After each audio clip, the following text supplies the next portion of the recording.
பாவம் செய்கிறவர்களாக மாறிடுறாங்க. பாவம் செய்கிறவர்களாக மாறும்போது மரணத்திற்குள்ளாகவும் மாறுறாங்க.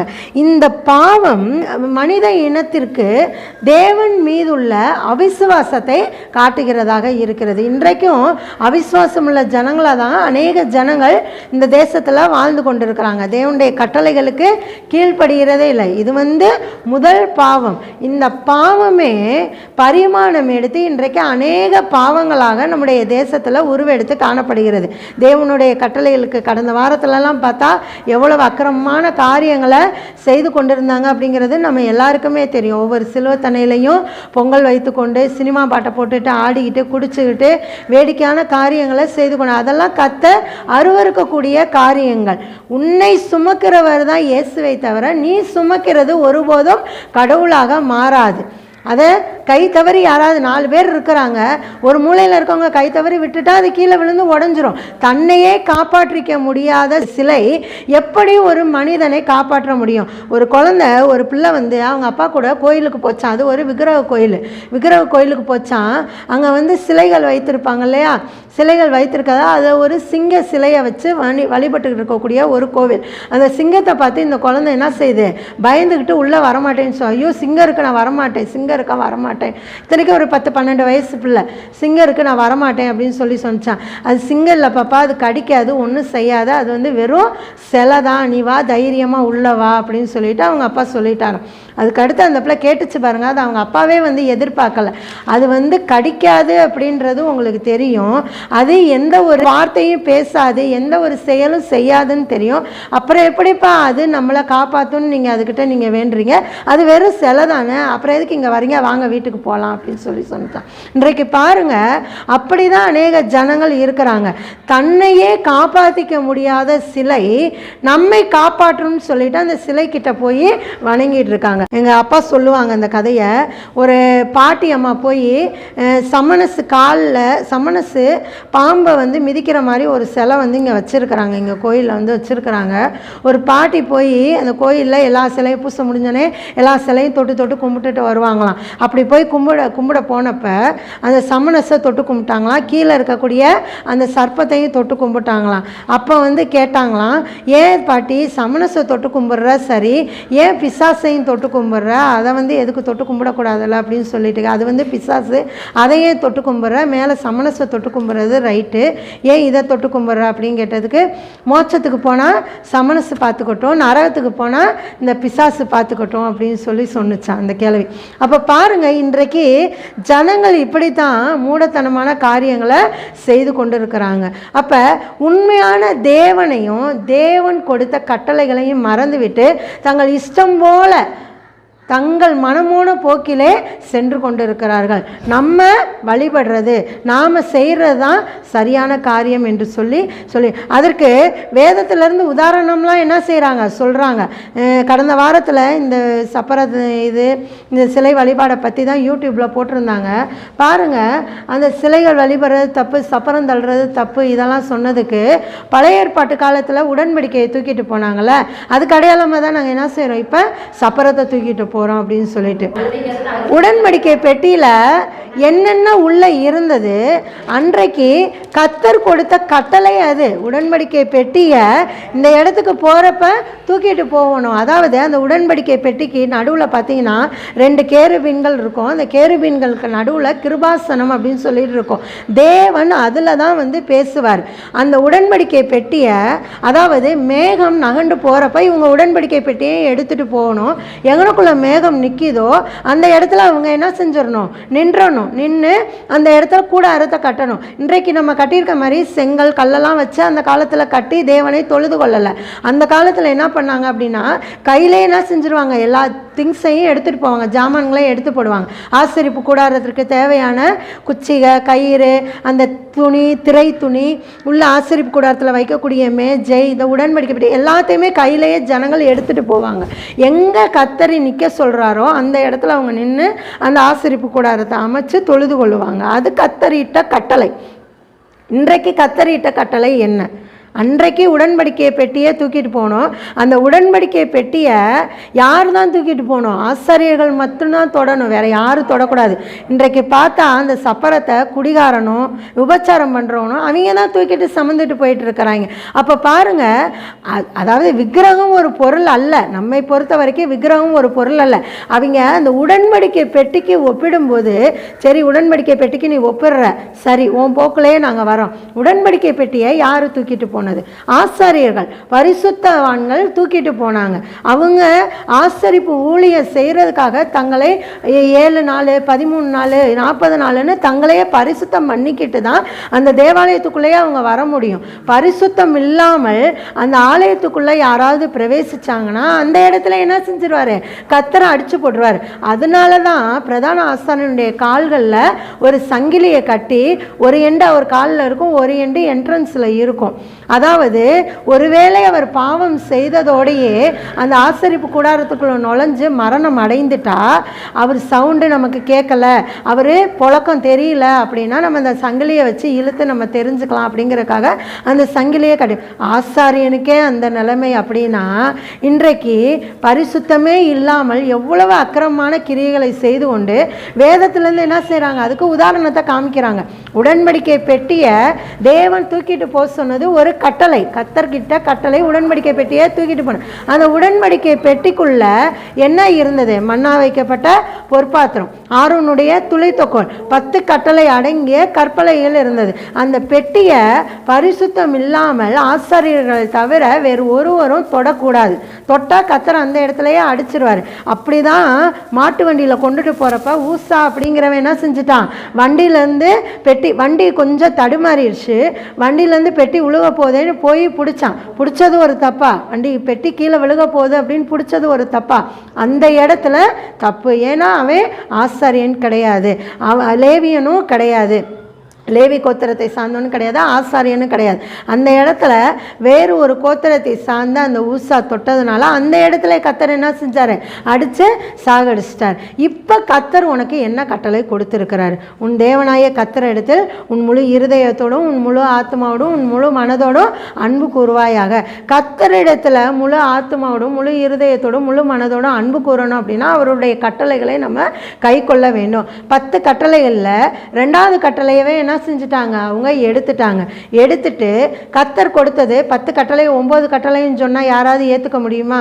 கண்டிப்பாக ஏற்றுக்க முடியாது. அப்போ அதுக்கு என்ன செய்யணும்? ஈக்குவல் பண்ணணும் இல்லையா? ஈக்குவல் பண்ணுறதுக்காக இவங்க என்ன செஞ்சுட்டாங்க? நம்ம இப்போ வீட்டிலேயே எடுத்துக்கோங்க, ஒரு 2 டம்ளர் பால் இருக்குது, 2 டம்ளர் தண்ணியை ஊற்றி காப்பி போடுறோம்.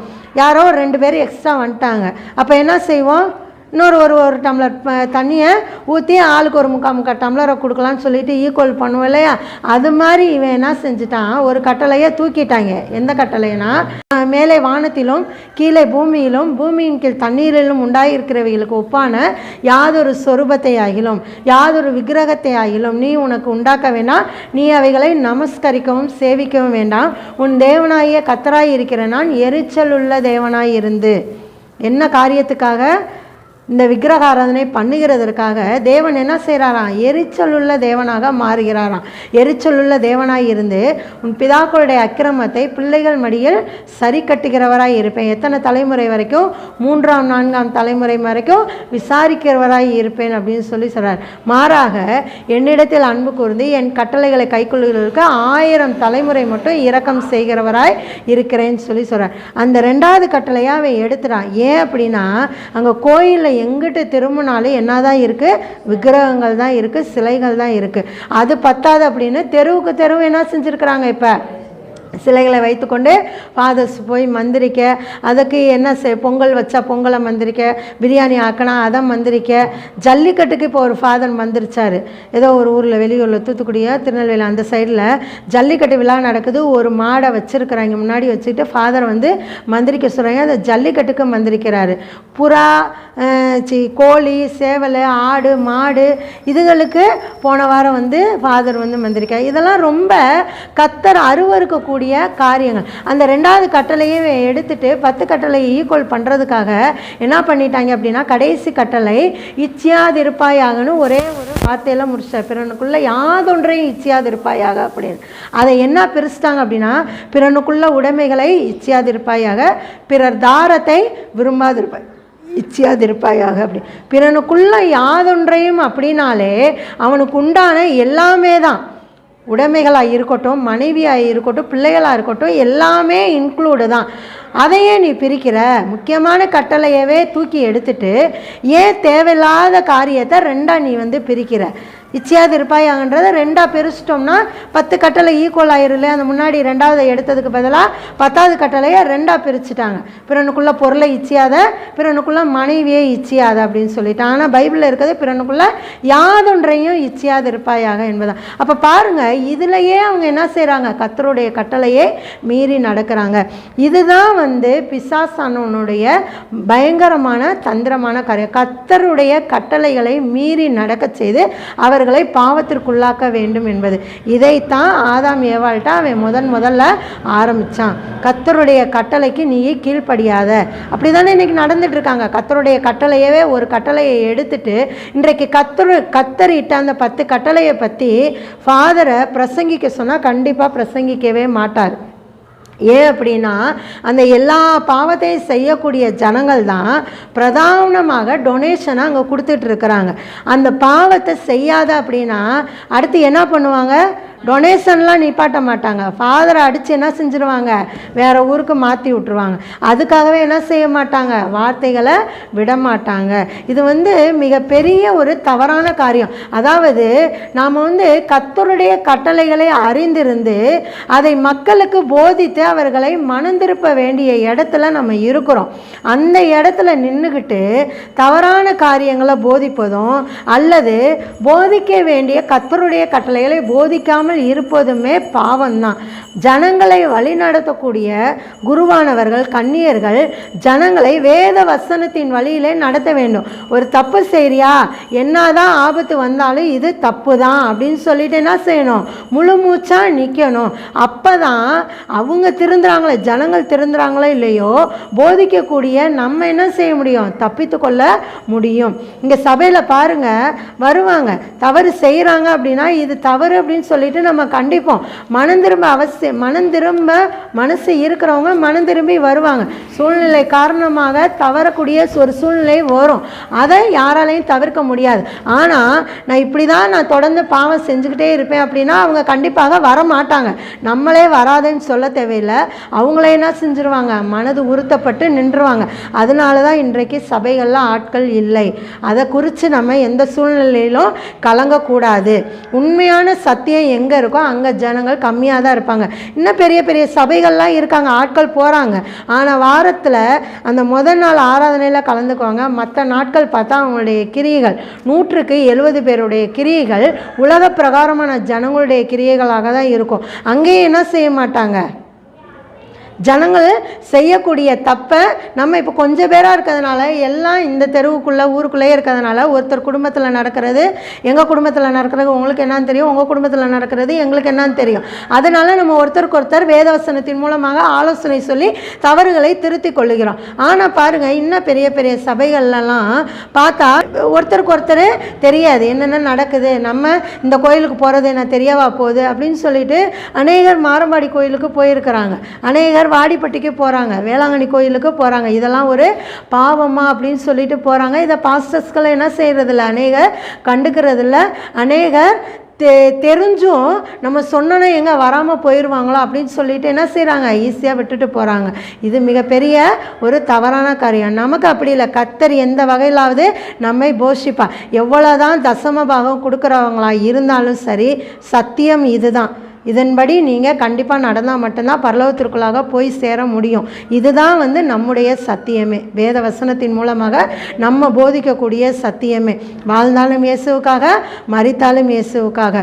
குறைவுலையும் சரி நிறைவுலையும் சரி கர்த்தருக்குள்ளாக மனமகிழ்ச்சியாக இருப்பது தான் நம்முடைய நோக்கமே. அப்போ பாருங்கள், எந்த சூழ்நிலை கர்த்தருடைய கட்டளைகளை விட்டு மீறாத பிள்ளைகளாக நாம் காணப்பட வேண்டும். இந்த மனித இனம் செய்யக்கூடிய அடிப்படை பாவமே தேவன் மீது கொண்டுள்ள அவிசுவாசம் தான், தேவன் மேலே விசுவாசம் இல்லாத ஒரு சூழ்நிலை தான். அது என்னென்ன செய்யுது அப்படின்னா, ரட்சிப்பு, நீதி, பாவம், நியாயத்தீர்ப்பு, மரணம் இவை பற்றி தேவன் கூறுபவை உண்மையான கருத்துடன் கூறியவை அல்ல என்று நம்புதல். இது என்னதுன்னா சாத்தானுடைய துணிகரமான ஒரு பொய்யான ஒரு காரியம். நம்ம ரட்சிப்பை பற்றி சொல்கிறோம், பரலோகத்தை பற்றி சொல்கிறோம், நியாயத்தீர்ப்பை பற்றி சொல்கிறோம், பாவத்தை பற்றி சொல்கிறோம், மரணத்தை பற்றி சொல்கிறோம், எது நீதி எது அநீதி இதெல்லாம் சொல்கிறோம். இதெல்லாம் உண்மை கிடையாது அப்படிங்கிறது தான் மனித இனத்தினுடைய கொள்கை. இது முழுக்க முழுக்க சாத்தானால் மனிதனுக்குள்ளாக புகுத்தப்பட்ட ஒரு பொய்யான காரியம். அதுதான் தேவன் மீது கொண்டுள்ள அவிசுவாசத்திற்கு அடிப்படையான ஒரு காரியமே. அப்போ பாருங்க, இந்த காரியங்கள் எல்லாம், இந்த துணிகரமான பொய்யானது மனம் வருந்தாத துணிகரமான பாவம், தேவனுக்கு எதிராக செய்யும் கலகம் ஆகியவை மனிதனை தேவனிடத்திலிருந்து பிரித்து விடாது என்பதும் அவனை தேவனுடைய நித்திய ஆக்கினை தீர்ப்புக்கு வழி நடத்தாது என்பதுமே. இவனுடைய இந்த பொய் எதுக்குள்ளெல்லாம் அவனை கொண்டுட்டு போகுது, மனிதர்களை கொண்டுட்டு போகுது. சாத்தானுடைய இந்த பொய்யான காரியம் மனிதர்களை எதுக்குள்ளே கொண்டுட்டு போகுதுன்னு பார்த்தோம்னா, மனம் வருந்தாத பாவம் செஞ்சிருப்பான், ஆனால் அதை குறித்து எந்த ஒரு துளி அளவும் மனம் வருந்தவே மாட்டான். துணிகரமான பாவத்தை செய்து கொண்டே போவான்.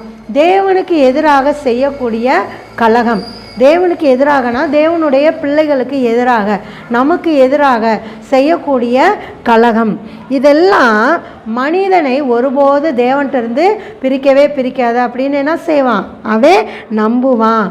அதே சமயத்தில் இதெல்லாம் தேவனுடைய ஆக்கினை தீர்ப்புக்கு, அதாவது நம்ம நரகத்துக்கு தான் கொண்டுட்டு போவாது, நரகத்துலலாம் கொண்டுட்டு போவாது. எது தேவனுடைய கட்டளைகளுக்கு கீழ்ப்படியாமல் இருக்கிறது, துணிகரமாக பாவம் செய்கிறது, தேவனுடைய பிள்ளைகளுக்கு எதிராக கலகம் செய்கிறது, இதெல்லாம் நம்மளை நரகத்துக்கு கொண்டுட்டு போகுது. ஃபாதர் சிஸ்டர்ஸே சொல்லிகிட்டு இருக்காங்க, நரகங்கிறதெல்லாம் கிடையவே கிடையாது. இந்த உலகத்தில் நம்ம வாழக்கூடிய வாழ்க்கை தான், நம்ம இந்த உலகத்தில் வாழும்போது சந்தோஷமாக வாழ்ந்தோன்னா அதுதான் பரலோகம், வேதனையோடு வியாதியோடு வாழ்ந்தால் அதுதான் நரகமே. நம்ம மறித்து போயிட்டோன்னா கர்த்தர் கண்டிப்பாக மோட்சத்துக்கு கூட்டிகிட்டு போயிடுறார். அப்புறம் எதுக்கு நீ ஜெபமாலை சொல்கிற, அப்புறம் எதுக்கு நீ பூசை வைக்கிற, ஒரு நாளைக்கு 3 தடவை பூசை வைக்கிற, நிறைய இயக்கங்கள்லாம் ஆரம்பித்து எதுக்கு நம்ம செய்யணும்? நரகம்ங்கிறது இல்லை அப்படின்னா நம்மளும் எல்லாரையும் போலே ஜாலியாக இருந்துட்டு போகலாமே. ஏன் பைபிள் வாசிக்கணும், ஏன் ஜெபம் பண்ணணும், ஏன் ஆராதனையில் கலந்துக்கணும், எல்லாம் பண்ணணும். அதை நான் ஒரு சிஸ்டர் வந்தாங்க, அவங்கள்ட்ட நான் கேட்டு வர சொன்னேன், இது வரைக்கும் பதிலை காணா, அதோட அவங்களும் வர்றதுக்கான இதுக்கு சரியான காரியம் தானே. நரகம்ங்கிறது இல்லை அப்படின்னா எதுக்கு நம்ம பைபிளை படிக்கணும், எதுக்கு ஜெபம் பண்ணணும்? எல்லாரையும் போலவே நம்மளும் இருந்துட்டு போகலாமே. நல்லா சினிமா பார்த்துட்டு நல்லா ஜாலியாக ஊர் சுற்றிக்கிட்டு, எத்தனை பேர் ஒருத்தர் 2 பொண்டாட்டியை வச்சுக்கிட்டு ஜாலியாக திரியிறாங்க, தங்கள் மனம் போன போக்கில் சுற்றிக்கிட்டு இருக்கிறாங்க. அதுபோல் நம்மளும் இருந்துட்டு போயிடலாமே. ஏன் நம்ம கர்த்தருடைய கட்டளைகளுக்கு கீழ்ப்படியணும், ஏன் தேவனை ஆராதிக்கணும் அப்படின்னா நித்திய ஜீவனுக்குள்ளாக போய் சேரணும் அப்படிங்கிறதுக்காக தான்.